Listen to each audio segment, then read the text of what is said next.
The Vox Markets Podcast with Justin Waite. Nothing in this podcast is intended as investment advice, and the people in this podcast may hold positions in the stocks they talk about. Do not buy anything based solely on a tip or recommendation. Please do your own research. And joining me on the podcast right now is James Campbell, Managing Director of Botswana Diamonds. BOD is the ticker there. James, thanks for joining me again. Thank you very much indeed, Justin, for having me. Yes, and you're pretty used to the warm weather, but we are suffering over here because you work where you live. It's pretty a lot warmer than this. But are we whingers, or is there a real reason why we're whinging? The British love to talk about the weather, and I'm finding it a bit like home from home at the moment. Oh, that's nice. Well, listen, for people not aware of Botswana Diamonds, give us a brief summary, James. What's the company all about, please? Botswana Diamonds is a diamond exploration company focused on Botswana, as the name very much says. It also has significant diamond exploration interests in South Africa, and it's begun to take a toe in the water in Zimbabwe. So essentially, we're focused on the Southern African Craton, which is the largest producer of diamonds in the world. Yeah, and is it fair to say, so which is, at the moment, would you say is your lead project? It's very difficult to say, Justin, about what is the lead project. It's probably equally balanced between Botswana and South Africa. Both are highly prospective countries, but both have different political risk components attached to it. We've got two very exciting joint ventures in Botswana, and we've got an equally exciting earning arrangement in South Africa. Okay, well, the last bit of significant news you released was on the Kalahari Desert Exploration Project there, so you did an update there. So take us through the details of this, if you could, James. Now, this is a fascinating project, Justin. This is part of the Sunland Minerals joint venture with Alrosa. Alrosa are the largest producer of diamonds by weight in the world, and together we're exploring in the Central Kalahari Game Reserve of Botswana. What we did in the first half of the year, we went and took heavy mineral samples over high-grade geophysical anomalies which we identified last year. And the theory goes that if these samples produce kimberlite indicators, it would mean that the geophysical anomalies themselves could very well be kimberlite.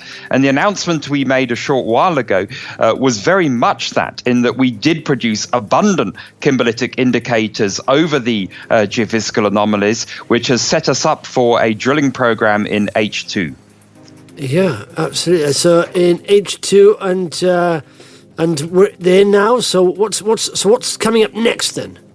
There are a number of things coming up next. Obviously, what I've just mentioned now, we plan to undertake a drilling program in the Central Kalahari to unequivocally determine as to whether these anomalies are kimberlite or not. And then the other joint venture in Botswana is one called Maibui, and it's with a company called BCL. And BCL is sadly in the throes of liquidation, and the liquidator is looking to exit from this particular joint venture. And we hope that the prospectus, which would market that sale, would be issued within the next 6 months. And we would, of course, RNS that, and it's a particularly exciting project. And then in South Africa, we would look to announce the mineral chemistry results from 8 kimberlites in the Free State province. And these were rediscoveries following looking at historical records of diamond production some 100 years ago. So we believe that is a fascinating potential commercial prospect. We would also look to continue developing our Thorny River project in the Limpopo province and begin to start geological work on our new Mooikloof project, also in the Limpopo province. And then finally, I mentioned at the very beginning of the interview, we are beginning to take baby steps in Zimbabwe, and we would hope, following what we hope and pray are peaceful elections, that we can take a little bit more than baby steps in Zimbabwe and get cracking on the ground. Yeah. Well, do you know what's interesting? Whenever I'm an active investor, when I look at companies, sort of small cap companies, and they do sort of JVs with bigger companies, it's always very interesting because you understand the bigger company, is almost due diligence for yourself, isn't it, as an investor? And the fact you mentioned that Alrosa is a JV with you speaks volumes, really, doesn't it? No, it certainly does, Justin. And I think that I'm blessed of having spent over 20 years at De Beers and then almost 15 years in the junior space. So hopefully, I can talk the language of a major and equally the language of a junior. But they certainly bring a very different skill set, competencies and expertise, which complements our unique country knowledge. Excellent stuff. And what's the diamond market like at the moment?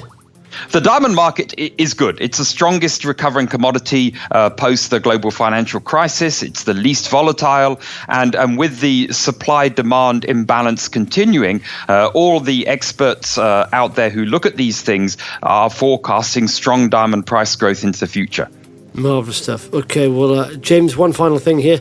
If someone's listening to this and likes the sound of it and of the progress you're making but are not following the story, give them 3 quick reasons why they should hit that follow button on your page on Vox and add you to their watch list, please.